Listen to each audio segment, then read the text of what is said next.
Ladies shouldn't be back here. The words landed flat against the steel, the way everything did in that space. Lieutenant Reed Sutter did not look up when he said them. He was 28 years old, top of his nuke school class, and he had the kind of certainty that comes to a man before life has taken anything from him. He nodded at the woman who had just stepped through the watertight door into the maneuvering room, and he smiled at his watch team like the line had been a gift he was giving them. She said nothing. She stepped over the knife edge of the hatch, ducked the low frame without looking, and let the door seal behind her.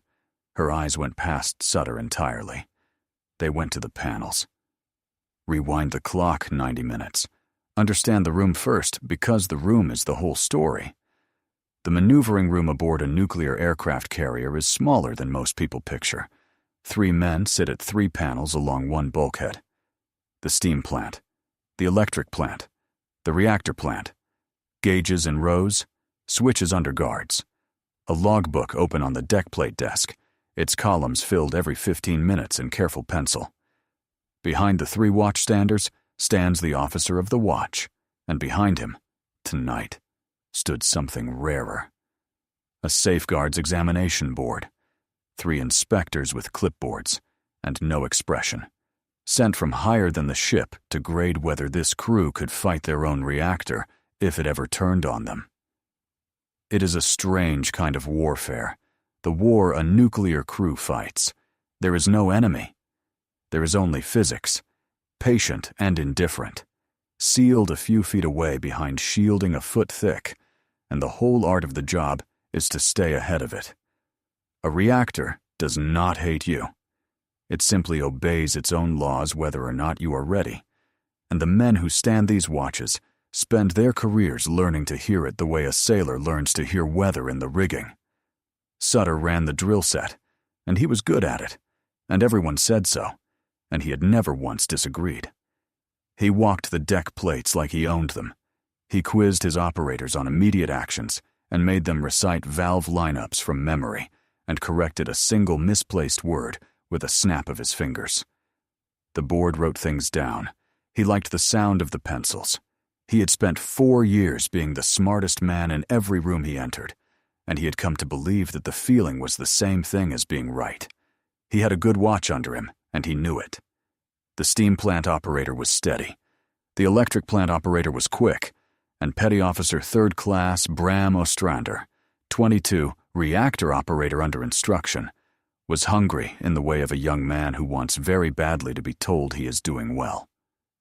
Sutter used that. Sutter used everything.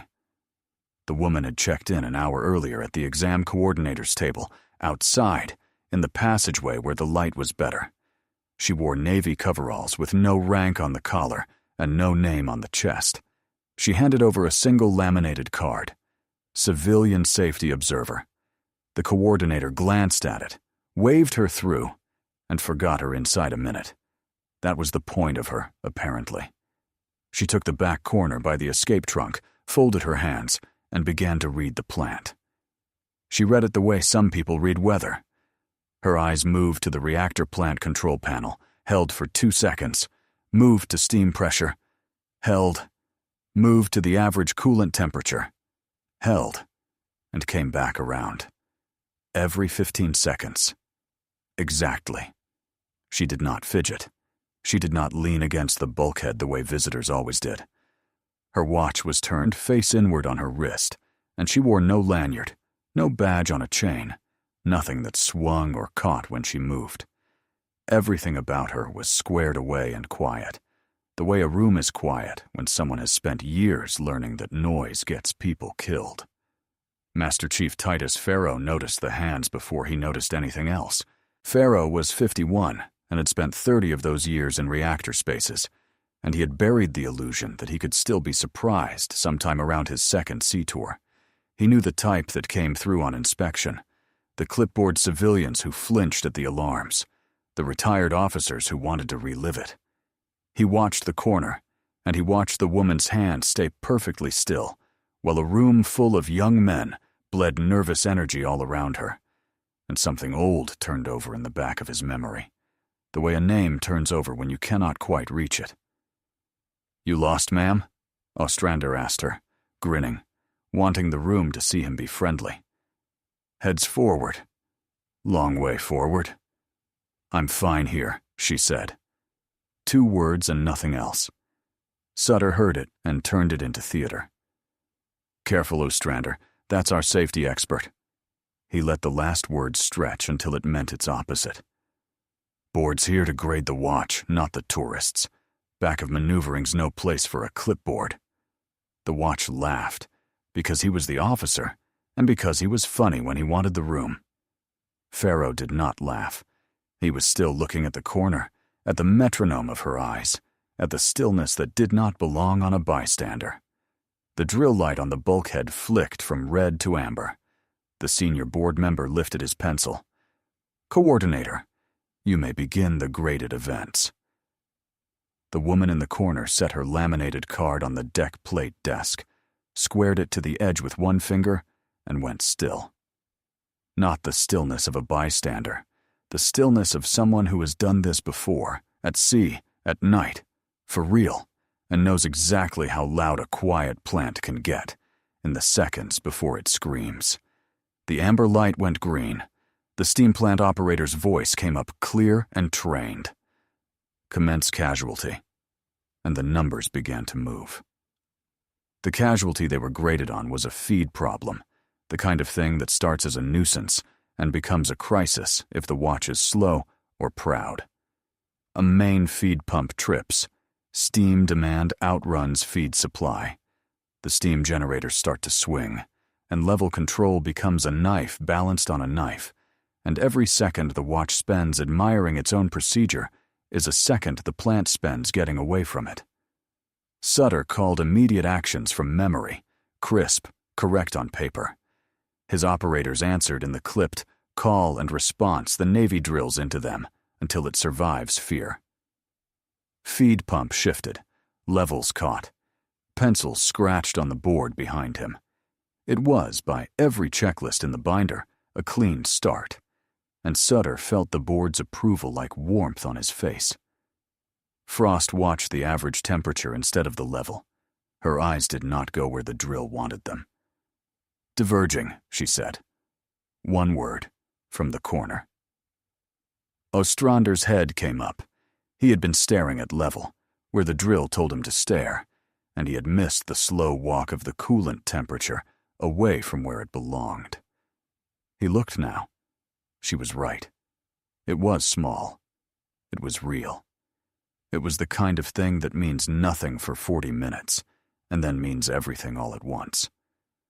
We've got it, Sutter said, not turning. Checklist has it. Stay in your lane, ma'am. Checklist assumes the feed pump restarts clean, she said. Still quiet. Still just facts, laid down one at a time. Watch the temperature. We have it. Sutter said it to the board this time, smiling, the way a man smiles when he wants 3 inspectors to see how unbothered he is. Immediate actions complete. Levels restored. Plant is stable. The board wrote that down. On paper, the drill was passing. On the reactor plant control panel, the average coolant temperature kept its small, patient walk in the wrong direction, and only 2 people in the room were watching it.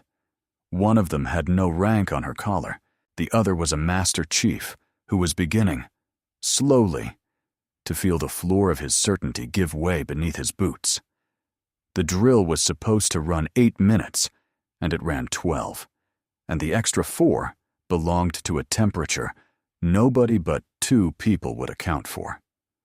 Pharaoh walked the length of the deck plates and back, hands clasped behind him, and did the arithmetic he had done 10,000 times.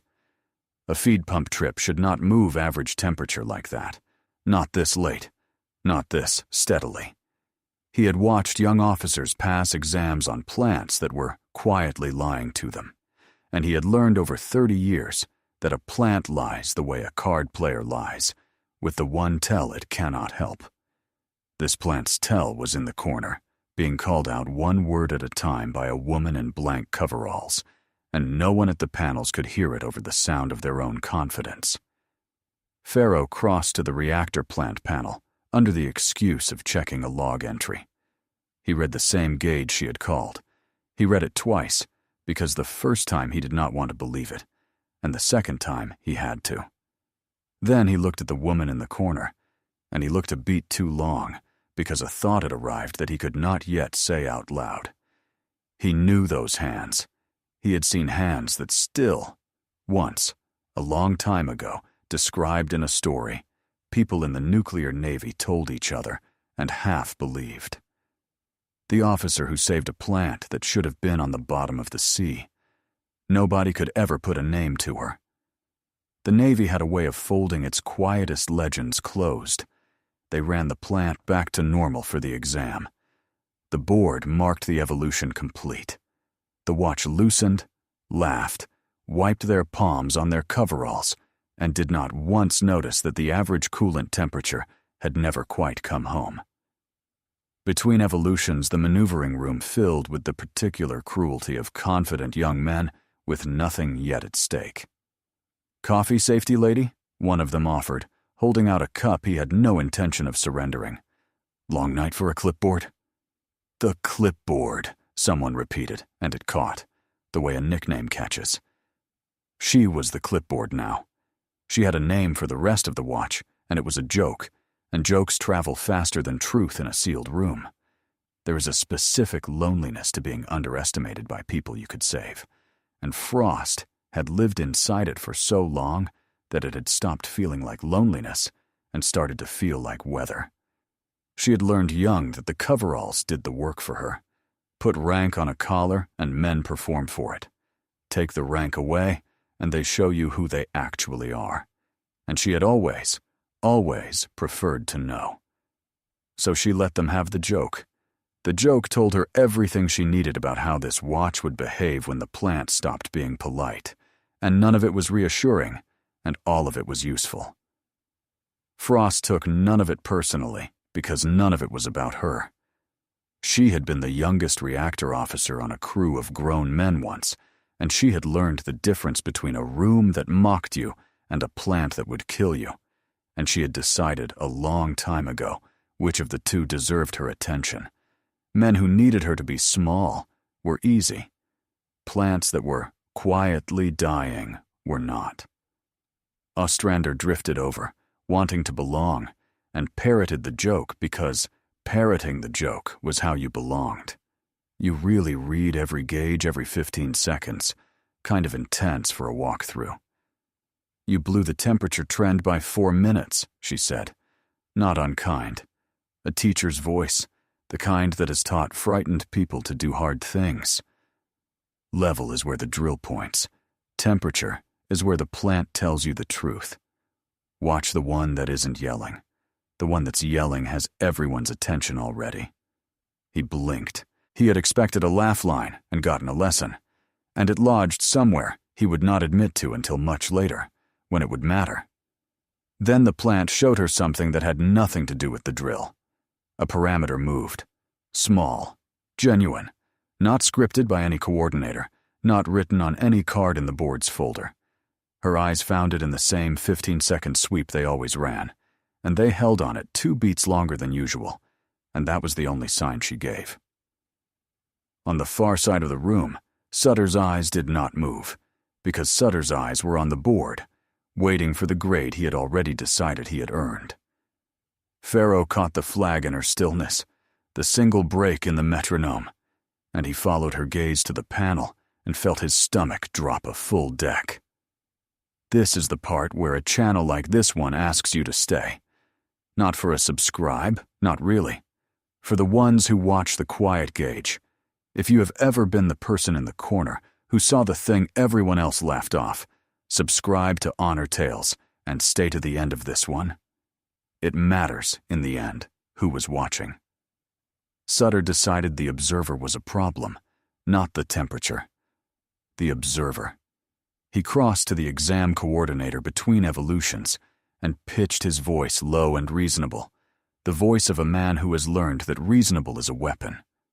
"Sir, respectfully, the civilian is a distraction. She's coaching my operators mid-drill, calling parameters from the cheap seats. It's an integrity issue for a graded exam. I'd like her escorted out of maneuvering until we're through the events." The coordinator hesitated. It was, technically, a fair point. Coaching during a graded evolution was a real foul, the kind that could invalidate a score. He looked at the woman in the corner, and she looked back with no argument in her face at all, only that same steady reading. And he made the easy call, because the easy call is always the one that costs you nothing in the moment. "Ma'am, I'll have to ask you to step out to the passageway for the graded events. Exam integrity." Frost nodded once. She stepped toward the door. She did not argue, did not invoke anything, did not so much as glance at the card she had handed over an hour before. She simply moved toward the hatch, and on the way her eyes crossed the reactor plant control panel one more time. And one more time they stopped on the parameter that was still walking, quietly in the wrong direction, like a man wandering toward a cliff in the dark. She paused at the knife edge of the hatch. "Your temperature," she said, to no one and to everyone. "It hasn't settled since the first evolution. That's not the drill. That's the plant." "Thank you, ma'am," Sutter said, in the voice men use to mean the exact opposite of the words. She stepped over the hatch and into the passageway. The heavy door began to swing shut behind her. Then the plant stopped waiting to be graded. An alarm came in. Not a drill tone. The real one. Sharp and high and wrong. The sound the checklist never quite prepares you for, because in training it always comes on cue. And now it had come on its own schedule and asked no one's permission. The steam generator level swung, then swung harder. The feed system, nursed through the drill by a proud watch, gave up the pretense that it had ever been healthy. And the average coolant temperature that had been walking for 40 minutes broke, finally, into a run. "That's not the drill," the steam plant operator said. His voice had lost its trained edge, all of it, at once. Sir, that's not the drill." The electric plant operator's hands hovered over his board and did not know where to land. Every gauge he had trained on was giving him an answer, and every answer contradicted the one beside it. The steam header pressure fell, and the temperature climbed, and those two things were not supposed to happen in the same minute, and the fact that they were happening anyway meant the plant was not doing what the label on the drill claimed it was doing. He looked to Sutter, the way a young sailor always looks to the officer, for the word that would turn chaos back into procedure. And Sutter, for the first time in his career, didn't have it. Sutter froze for 1 full second. You could count it. Then he did what he had always done, the thing that had made him top of his class and first in every room. He reached for the checklist. He called the by-the-book recovery for a feed casualty, clean and confident, exactly the words the binder wanted from him. And the divergence accelerated, because the plant was no longer having the casualty in the binder. It was having a different one, an older and uglier one, the kind that wears a feed problem as a mask over its face, and the by-the-book recovery for the mask was precisely the wrong medicine for the disease underneath it. The numbers on all 3 panels tipped toward red together, in the same breath, the way numbers do when a plant has finally decided it has had enough of being managed by men who are certain. The board stopped writing. That was the thing Pharaoh would remember for the rest of his life. The 3 inspectors, who between them had graded 400 watches, set their pencils down at the same moment and simply watched, because there was nothing left in front of them to grade. Every operator's parameters were red or going red. The whole watch was failing the check, all of them at once, together, and this time nobody in the room was pretending it was happening on paper. In the passageway, on the far side of a watertight door, a woman in unmarked coveralls stood very still and listened to the sound of a plant. She recognized the way you recognize your own name, called across a crowded room. Pharaoh did not go to the coordinator first. He went to the door. He undogged it fast, spun the wheel, pulled the woman back through by the sleeve, and put his broad back to the panels so no one else could hear what he was about to say. "If you're who I think you are," he said, low and fast, "we do not have time for you to be polite about it." She looked at him. For the first time all night, someone in that room was looking at her and seeing the right thing, and something in her face eased a fraction. Not relief, just recognition answered. "You've heard the name," she said. Not a question. 20 years. Pharaoh's voice was rough gravel. The officer who saved a plant that should have been on the bottom. Nobody could ever tell me who she was. Nobody would. It's a steam-to-primary crossover behind a feed signature. 6 words for a thing the binder took 11 pages to fail to describe. The checklist recovery makes it worse. It always makes it worse because it treats the mask. He has about 4 minutes before the temperature crosses the line where the plant recovers itself, and the line where it does not. After that, it doesn't matter who's on the panel. Pharaoh turned and looked at Sutter, still calling checklist steps in a voice climbing rung by rung toward panic. And then he looked at the ship's engineer, a lieutenant commander who had come into maneuvering at the first real alarm, and now stood frozen between what his rank was telling him and what his eyes were telling him, and the two were not the same, and he knew it. "Get her on the panel," Pharaoh said to the engineer, quiet and immovable. "Now. On my word, sir. Now." The engineer hesitated. He was 36, with a clean record and a promotion board in the spring, and every instinct that had carried him this far told him that you did not hand a live reactor casualty to an unbadged civilian on the word of a master chief. That was the career-ending sentence, the one they used as a warning in the schoolhouse. But he was also a man who could read a panel, and the panel was telling him that his careful record would not matter at all in about 3 minutes, because there would be no wardroom left to convene the board that ended him. He looked at Frost. He looked at her hands, still folded, still calm. He remembered distantly a story he had never quite believed. Rank is a heavy thing to set down, even when the plant is standing in front of you telling you to drop it. Behind them, on the bulkhead, the secure line to the examining flag officer began to light. Stay with it. This is the turn the whole story has been walking toward, and it is worth the wait. Subscribe to Honor Tales, and let the plant finish making its argument, because the plant is a better witness than any of them. 2003. A different ship, a different ocean, the same numbers to the 10th. Lieutenant Adeline Frost was 30 years old, and she was the reactor officer, and it was the middle of the night at sea when the plant she was responsible for began to die under her hands. It started as a feed problem, the way they always do. It became something else 40 minutes in, the way the bad ones do, and by the time the older and more experienced men on that watch understood what they were looking at, the checklist had run out of pages, and the average coolant temperature was walking toward a number that meant the plant, and every man and woman breathing the recycled air around it, would not be having a good night, or any more nights at all. She had not panicked.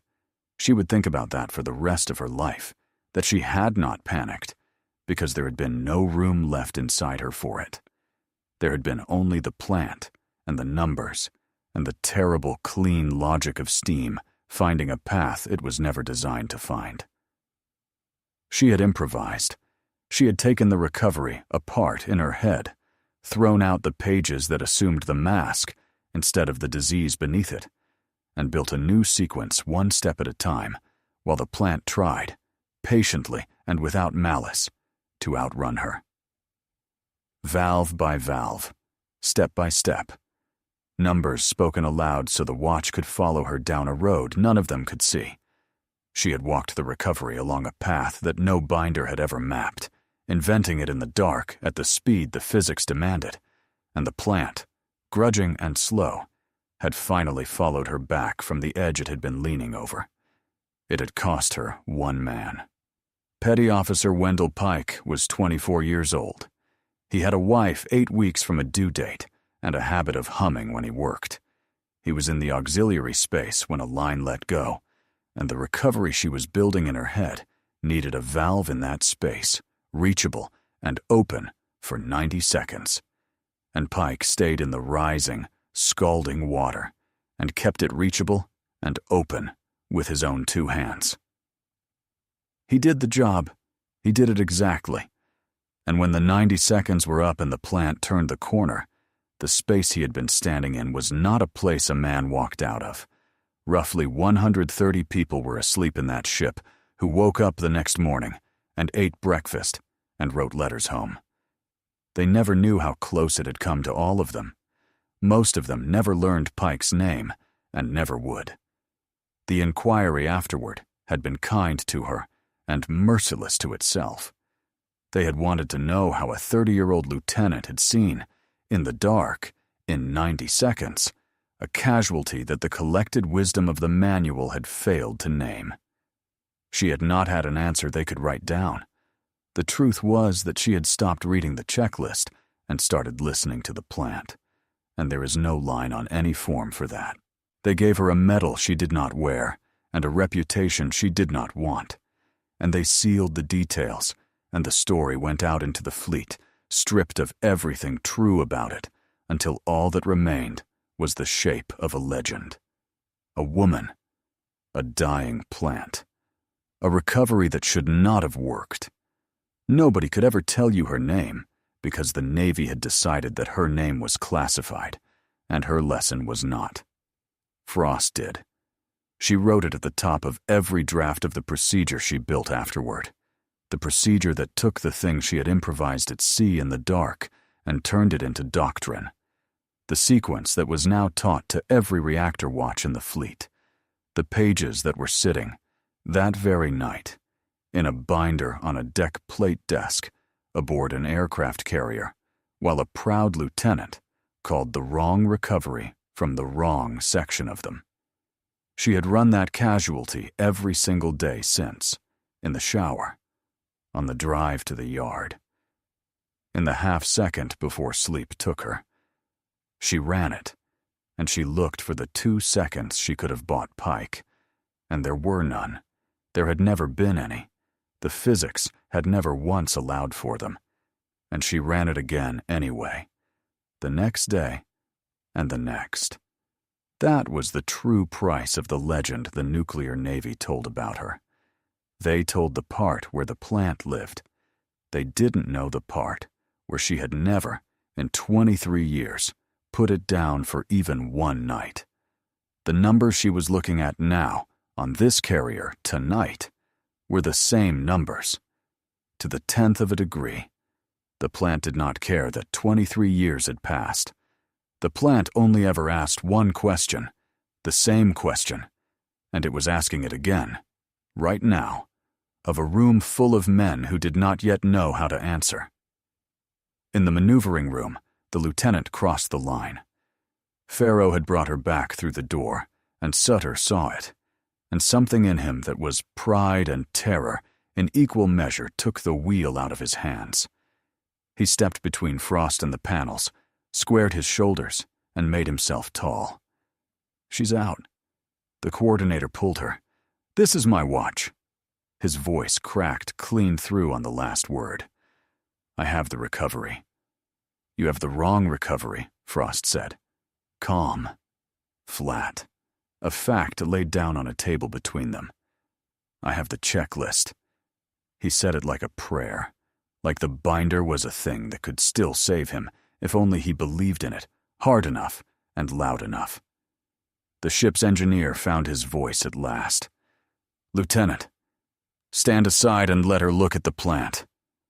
With respect, sir, she's a civilian. Sutter's eyes were wild now, fixed on the binder, as though it were the last solid thing in a room that had begun to tilt. And then he doubled down, because that is what certainty does when it is cornered. He called the next checklist step aloud, the one that would draw the noose tight, and reached for the switch to execute it. Frost did not raise her voice. She never would. If you throw that switch, you cross the temperature in 90 seconds, and you lose the plant, and everything above us with it. One breath. Don't throw the switch. He looked at her. His hand hung over the guard, trembling now, just slightly. Every young certainty he owned was screaming at him to trust the pages, and something older and truer in the room was telling him, without words, that the pages were wrong, and he could not hold both at once, and so he froze with his hand in the air over the switch, caught exactly between the man he had been an hour ago and the man he was about to have to become. Frost smiled at him. It was the first time all night she had smiled, and it was not triumph, and it was not scorn.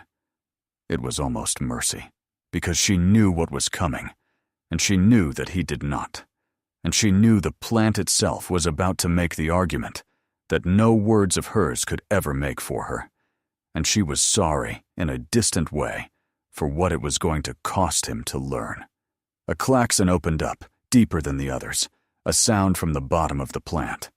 On the reactor plant control panel, the parameter she had named 40 minutes ago, the one that had walked and then run, crossed its last quiet threshold and became, at last, loud.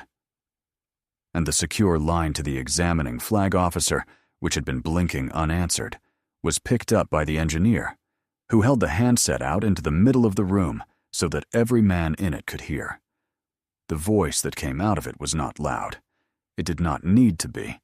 It had never once in its career needed to be. "This is Rear Admiral Selby." A pause, and the dry sound of a man reading a Manning report he already knew by heart. "I have your plant parameters on the board up here, and I do not like a single one of them. Put Captain Frost on the panel. Now." The maneuvering room heard two words it had not been prepared to hear in the same breath, ever, in any order. Captain Frost. Every head in the space turned to the corner, to the woman in the unmarked coveralls they had been calling the clipboard for 3 hours. Sutter's face did the thing that faces do when the world reorders itself underneath them. Confusion came first, because the words did not fit the woman, could not fit her. Then disbelief, a small, hard shake of the head. No, the safety lady, the tourist, the joke. Then, as Ostrander, moving on pure instinct, flipped the plant's own casualty procedure open on the desk, and the overhead light fell across the authorship line printed at the top of the first page, recognition. A name printed there in small official type, the same name the Admiral had just spoken into the room. Then the last one, the one that empties a man out from the inside. Horror. Because he understood, in that half-second, everything at once. That the woman he had waved to the back of the room had written the pages he had spent the night reciting. That every step he had called, she had authored and refined, and knew better than he would ever know anything in his life.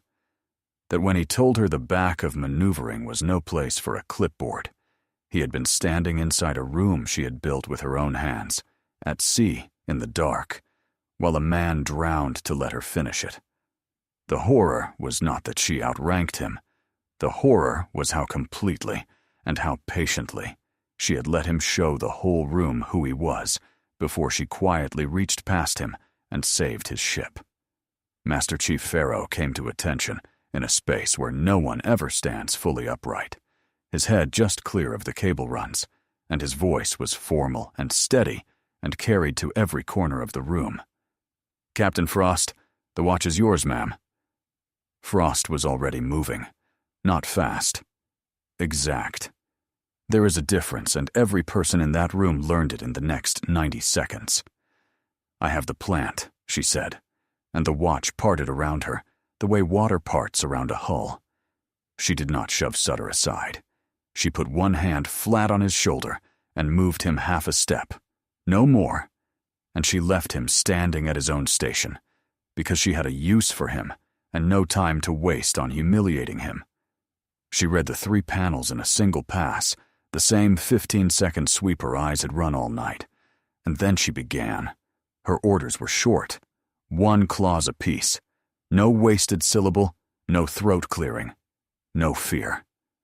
She threw out the entire section Sutter had been living inside and called instead the steps she had built at sea 23 years before in the dark. The steps that lived in no checklist because she had never once let anyone print the whole of it. The last 2 moves that existed nowhere on Earth except inside her own head. Valve. Number. Wait. Valve. Number. Wait. Each step bought a few seconds, and each few seconds bought the next step, and that was the whole secret of it, the thing no binder could ever teach. A recovery is not a page you execute. It is a conversation you hold with a machine that is trying to leave, and you keep it talking until it decides to stay. She crossed the primary and the secondary against each other in an order that looked wrong to every man watching and was the only order that had ever worked. She called a valve shut that the checklist said to leave open, and the temperature flinched and held, and she called the next one before anyone could gather the breath to ask her why. The watch, who had not known her name 10 minutes ago, followed her now without a flicker of doubt, because when a plant is dying, a crew will always, every time, follow the one voice in the room that is not afraid of it. The average coolant temperature stopped its run. It hung, trembling at the edge. It steadied. And then, slowly, grudgingly, exactly the way it had 23 years before on another ship in another sea, it began to walk back down from the edge it had been leaning over. The steam generators caught. Levels came home, one and then the other. One by one, across all 3 panels, the numbers walked back out of the red, and the deep klaxon was silenced, and the loudest sound, left in the maneuvering room, became the ventilation fans and the breathing of men who had just watched their own reprieve. The board did not write anything down. There is no block on the form for what they had just watched. The plant held. Captain Frost stood at the reactor plant panel with her hands perfectly still, reading, still reading, always reading, until she was certain the thing was truly back and not merely resting between attempts. Sutter stood at his station beside her, ashen, upright, silent, because she had not released him from his watch and would not. Not yet. There was no arrest, because there was no crime. There was only a young man who had been certain, and a plant that had shown him the exact and terrible cost of certainty, and a woman who had decided a very long time ago what she did with young men like that when the plant was done with them. Captain Frost did not relieve Sutter of his watch. She kept him on it, standing at his own panel for the rest of the recovery and the full hour of monitoring that followed, and she made him call every 15-minute log entry aloud in his own voice. In the after-action, in the wardroom, with the board and the engineer and a video link to a rear admiral who had flown to a shore station in the middle of the night to watch this, she laid it out flat. The feed signature, the crossover hiding its face behind it, the single checklist step that would have lost the plant and the ship above it. She named the exact moment the recovery had to diverge from the binder and the precise reason the binder could not hold it. And she did all of it without once looking at Sutter, which was its own quiet kind of mercy, and everyone in the room understood that it was. Then she looked at him. "You're not a bad watch officer," she said. "You're a proud one. There's a difference, and the plant is the only teacher that ever really fixes it. The reactor does not care how you placed in your class. It does not care that you were first. It cares about exactly one thing, and that is whether you can still hear it when it disagrees with the page in your hand." She slid the procedure across the wardroom table to him, her name printed small at the top of it. "So here is what happens now. You're going to teach this to the next watch and the one after that, and everyone that stands up behind you. You're going to stand in front of them and tell them how close it got tonight, and why, and you're not going to leave out the part where you were sure. You'll sign your qualification for the crossover casualty when you can brief it cold, from memory, without the binder. Not one day before. Sutter looked at the name at the top of the page, and then up at her, and the last of the certainty went out of him all at once, and something better and much harder started, quietly in the space it left behind. Yes, ma'am. He would keep his word. 2 months later, he would stand in front of a new watch with the binder closed on the desk behind him and brief the crossover casualty from memory, and he would not leave out the part where he had been sure, and a master chief in the back of the space would nod once, and that would be the day he actually earned the qualification he had believed all along that he already had. But that was later. Tonight he only stood at his own panel and held the whole weight of what he had almost done and let it begin to change the shape of him. She turned to Ostrander, who had logged the divergence at 4 minutes in his own rough pencil in the margin, off the drill, unprompted, because a woman in the corner had told him once to watch the gauge that wasn't yelling. "You saw it," she said. "You wrote it down when nobody told you to. That's the whole job, petty officer. That's all of it." He straightened like she had pinned something to his chest, and in a way she had. If you have made it this far, you already understand why a channel like this one exists. For the Pikes, nobody names, and the Frosts, who never once put them down. Subscribe to Honor Tales. Somebody in your life is standing in a corner right now watching the quiet gauge, unthanked, and they deserve to be seen doing it. Rear Admiral Selby offered her the thing the Navy offers when it does not know what else to give. A formal recognition, a letter for the record, a moment in front of the board with her name said aloud, and her rank on her collar where it belonged for once, in front of the men who had spent the night calling her the clipboard. Captain Frost declined all of it. "The plant recovered," she said. "That was the recognition. That's the only one that was ever on the table." And that was the whole of what she would say about it. Then or ever. She was gone by morning. Before she left, in the gray hour when the watch changes, and even a carrier goes quiet, she went back down to the maneuvering room. It was a fresh watch now, young faces who had heard the story secondhand over mid-rats, and did not entirely believe it, the way you don't believe a thing until it happens to you. She did not introduce herself to them. She did not have to. She set a single challenge coin on the deck plate desk beside the open logbook, worn smooth on one face from 23 years riding in a pocket, and she squared it to the edge with one finger, the way she squared everything she touched. Then she climbed up to the brow, out into the cold, salt dark, and she looked out at the black water where it met the last of the night, and she said one name, once, aloud, the way she had said it every day for 23 years, and would say it every day for the rest of them. Pike. The sea took it, the way the sea takes everything, and gave nothing back, and she had never once in all those years expected it to. That was not why you said the name. You said the name so that somewhere in the world it was still being said.